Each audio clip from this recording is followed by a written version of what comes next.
Welcome to episode 6 of the Cinder Shire, the video game devlog. If you're not aware, I'm converting a board game I've invented into a video game to get into more people's hands.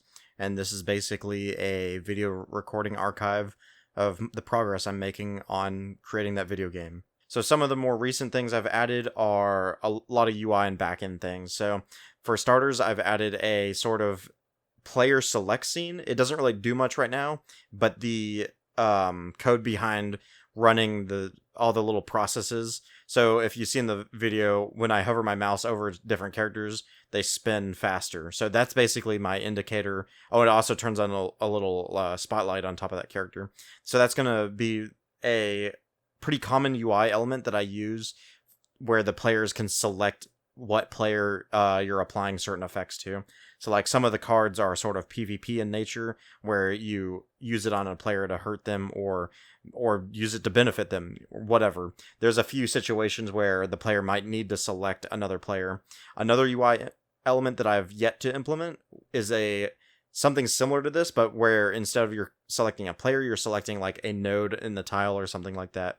So that's going to be another big UI, and those should be the main UI elements that are atypical, I guess, in nature compared to the other UI in the game. So the other thing that I've added was the backend for consumable cards, and I've created all the consumable cards and majority of their effects.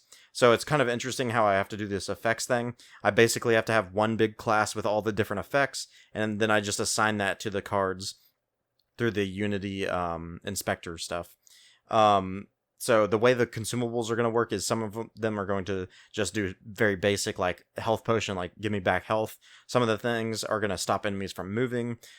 Some of the other things are going to be, like I said before, an effect that you play on another player. So, for example, one of the cards where you would be negatively impacting or positively impacting a player, you would activate that, and then you would go into that player select screen where it's prompting you like which player do you want to apply this to.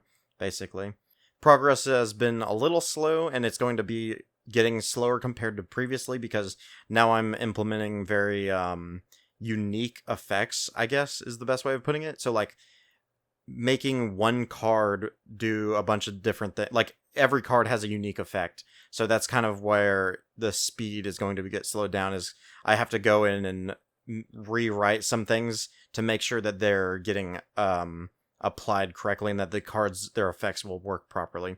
For example, a common effect that a lot of cards have is modifying the stamina cost of your movements. So I had to go and rewrite the stamina consuming aspects of the code to where now it uses like an efficiency value, and same thing for taking damage, like taking more damage or taking less damage, stuff like that. So it's basically like, okay, I make an effect, and then if I don't already have a means of applying that effect to players or enemies or whatever, or the dungeon, then I have to go and sort of rewrite their code to allow that to be added. So progress is going to be slowed down a little bit because every card is basically unique.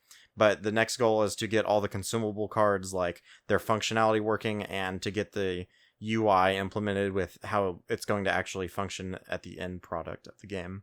Thanks for watching, and if you want to stay up to date with this game development, then feel free to subscribe on the YouTube channel and subscribe for all Spin It Games related stuff. You can find me on Twitter and Facebook. Thanks for watching, and have a good day.